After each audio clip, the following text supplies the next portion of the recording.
मैं दिल्ली का रहने वाला हूँ। मेरी लंबाई 5 फीट 8 इंचेस है। दिखने में स्मार्ट हूँ और मेरी अच्छी खासी बॉडी है। मैं जिम जाना पसंद करती हूँ।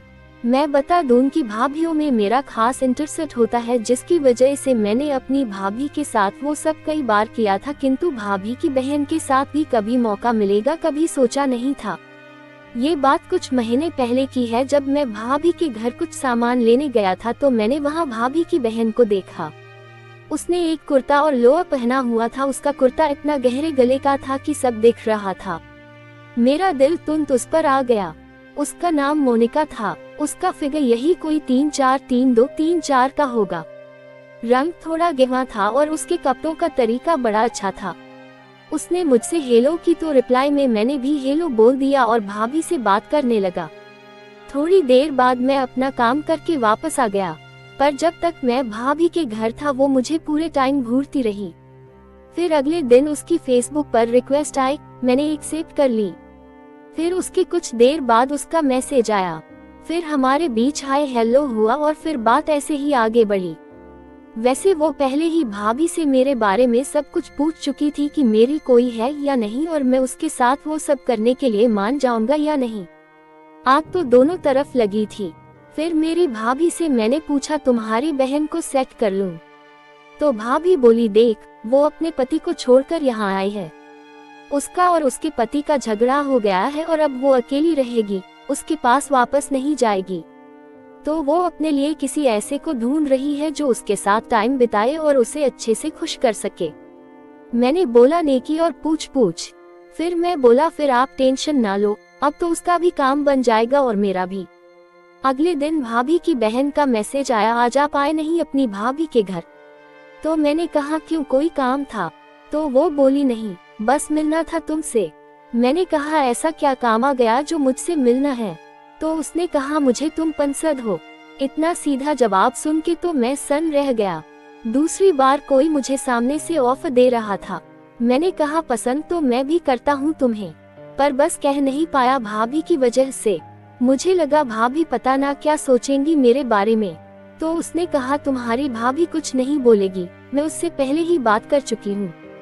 फिर उसने कहा मैं वीडियो कॉल करूं, तो मैंने मना कर दिया। उसने पूछा क्या हुआ? मैंने कहा मैं अभी घर पर हूँ, मैं भाभी के घर आता हूँ, वहीं आके बात करूँगा। तो उसने बोला ठीक है आ जाओ, मैं घर पर ही हूँ। मैं सीधा भाभी के घर पहुँचा तो देखा कि वो घर में अकेली थी। मैंने पूछा भाभी कहाँ है? तो उसने कहा दीदी अपने काम से गई है। फिर उसने मुझसे कहा तो क्या सोचा है तुमने मेरे और तुम्हारे रिश्ते के बारे में? तो मैंने कहा मुझे कोई प्रॉब्लम नहीं है, पर कुछ चीजें हैं जो मुझे पसंद नहीं। जैसे कि तुम्हें जो करना है सब ठीक है, बस गलती से भी कभी शादी के बारे में मत सोचना। मैं एक आजाद बंदा हूँ, मुझे शादी जैसे शब्द भी पसंद नहीं है। बाकी तुम जब बोलोगी, जो बोलोगी सब करूँगा। वो बोली मैं भी शादी से परेशान हूँ, तभी अपने पति को छोड़ दिया मैंने। फिर कुछ देर हमारी बात चली और मैंने वो सब करना शुरू कर दिया तो उसने कोई विरोध नहीं किया। फिर जैसे ही मैं और आगे बढ़ा तो उसने मुझे रोक दिया। मैंने पूछा क्या हुआ? तो वो बोली घर में कोई भी कभी भी आ जाता है और भाभी के बच्चों का भी टाइम हो चला था ट्यूशन से लौट के आने का, तो मैं रुक गया। मैंने उससे कहा तो फिर अब क्या करूं? तो उसने बोला तुम रात को अपने घर से बहाना मार के आ जाना, बोल देना कि आज दोस्त के घर सोऊंगा और मैं रात को बच्चों को जल्दी सुला के भाभी को उनके चाचा के घर भेज दूंगी और तुम्हारे भाई की आज नाइट ड्यूटी है। तो मैंने कहा ये ठीक है। ये सुन के वो बहुत खुश सी नजर आए और थोड़ी देर बाद मैं घर वापस आ गया।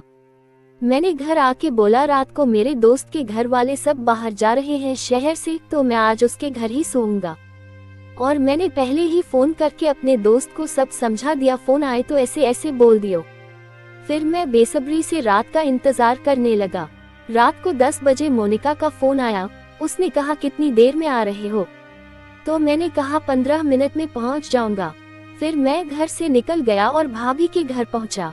मैं सीधा अंदर घर में चला गया तो देखा कि दोनों बच्चे सो रहे हैं और लाइट भी ऑफ है। उसने बच्चों को बैग पर सुलाया था और हमारा बिस्तर नीचे ले गया था ताकि आवाज ना हो। मैं जाकर अंदर बैठ गया। वो मेरे लिए दूध का गिलास लाए और बोली, इसे पी लो, आज तुम्हें बहुत मेहनत करनी है रात भर। मैंने उससे वो दूध का गिलास लिया और फिर आधा दूध पीकर आधा दूध उसे पिला दिया। उसके बाद मैंने अपना काम करना शुरू किया। वो बेचैन होने लगी और मेरा साथ देने लगी। मैंने पहले ही उसका मुंह बंद कर रखा था तो उसकी आवाज बाहर तक नहीं आ पाई।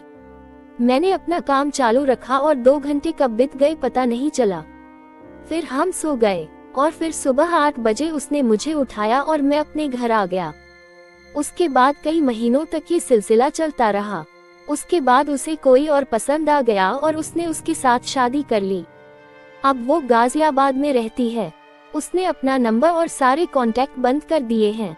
पिछले 4 महीने से मेरी भी उससे कोई बात ना हुई है, जिस वजह से मैं अब अकेला पड़ गया हूँ। तो दोस्तों, ये कहानी आपको पसंद आए हो तो चैनल सब्सक्राइब जरूर करें।